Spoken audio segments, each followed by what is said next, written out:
Paano nga ba nilalaro ang Tong Eats? Ako, si Akron, at kasama natin ngayon ay si Manjin at si Mitch para turuan kayo. Kung hindi pa kayo tinuturuan ng nanay, tatay, tito, or tita nyo, Oy. huwag kayong mag-alala dahil ito ang video na isi-save nyo. Welcome to How to Play Tong Eats. Oh, syempre Mitch, ikaw mag-umpisa, kaya din mo na sa amin ang mga barahang to. Sige ba? So, Yan. bibigyan ko kayo ngayon Sure, win ako ng dito. tig Sure, 12 win na yan. cards at 13 naman sa akin. Yun. Hmm. So, syempre, ang Tong Eats ay nilalaro ng maximum of 3 players. Kaya ako, si Mitch, at si Manjin na maghaharap-harap ngayon with a standard deck of 52 cards. Syempre, hindi kasama yung Joker, ha? 2 players ay may 12 cards, kagaya namin ni Manjin. At meron namang isang player na may 13 cards. Okay? And the rest ay dito na nga natin ilalagay. Sige. Well, since ako nga yung nag-deal, ako yung mauuna. At dahil ako yung mauuna at meron akong 13 cards, ako yung unang maglalapag ng cards sa table. Pwede nyo na rin ayusin yung mga cards ninyo, pagkahawak ninyo, para madali yung latag mamaya. So ako na ngayon yung magtuturn pagkatapos ni Mitch kasi ang ikot natin is clockwise dapat. So bago ako magbaba, titignan ko muna kung ano yung tinapon niya at kung babagay ba to sa mga baraha ko kung makakabuo ako ng combination. Maraming mga combinations na pwede nyong gawin para makabuo ng bahay. Dahil ang goal ng Tong Eats ay paubusan ng cards na nasa sayo. Ito ang mga possible combinations. Una, kagaya na itong mga baraha na nasa akin ngayon.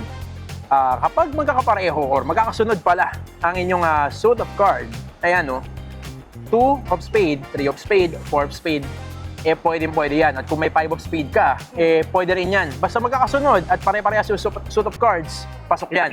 Pangalawa naman, magkakapareho na numbers. Meron akong 6 of spades, 6 of clubs, 6 of hearts, at 6 of diamonds. Basta 3 to 4 cards na magkakapareho ang numbers, pwedeng combination na yan.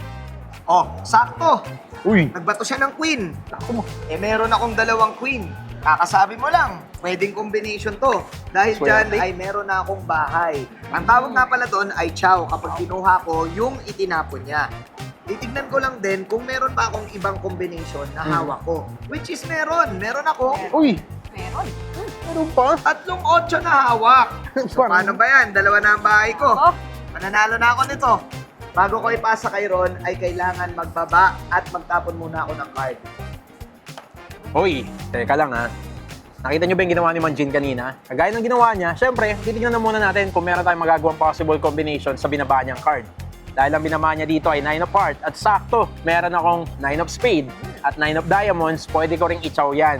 Huh? Dahil dyan, nagkaroon na rin ako ng bahay. Sakto! yun na din. Kaya hindi na ako mapag-iiwanan. So dahil wala na akong ibang possible combinations sa pwede pa ilapag, igtatapon muna ako ng baraha at ibibigay ko to kay Mitch. So, after nga magbaba ni Ron, ako naman yung sunod. Nakukuha nyo na ba yung flow ng Tong Eats? Wala akong combination para sa binaba ni Ron, kaya kailangan ko mag-draw mula sa tinabi natin. Kuha ko ngayon isa. Yun! Uy! Pagpakatataw na Ibababa ko na ngayon lahat ng kings ko. As. Alam nyo, sa Tong Eats kasi, may 3 paraan para matapos sa laro. Una, ang Tong Eats, kung saan wala nang matitirang baraha sa player dahil ang natitira lang sa kanya ay mga buong combination ng baraha. Pangalawa naman ay ang draw or ang fight. Sa paraang ito, hahamunin ng isang player ang lahat para magpababaan ng bilang sa hawak nilang mga baraha. At ang pinakamatagal na paraan, pero effective pa rin syempre, ay kapag nauubos na ang bunutan at wala pa rin nagtotong eats. Magpapabaan ulit yung mga players natin at kung sino may pinakamababang value ng baraha sa kanilang hawak ay siyang mananalo. Okay. So, paano ba yan? Fight na! Uy! Fight na agad! Ang ibig sabihin ng pagtawag ng fight ay kailangan na namin ngayon sabihin kung i-challenge ba namin ang call ni Mitch o mag-fold kami. Kasi endgame na to. So, ano boys? G na ba? Fold muna ako! Fold muna ako! Wala. Laban Fold ako. Sige, labanan mo! Laban ka? Labanan mo yan! Okay, pakitaan na ng cards.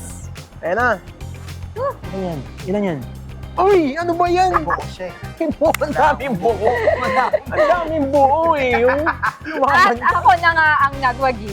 Paalala, maaaring manalo kung naubos mo yung nasa hand mo o through calling a draw para pababaan ng point. Congrats, Mitch, ha? At syempre, sana may natutunan kayo. Next time, promise yan, mas detailed na explanation naman ng mga combos at mga terms ang ituturo namin sa inyo. Kaya, kita-kits tayo sa next video.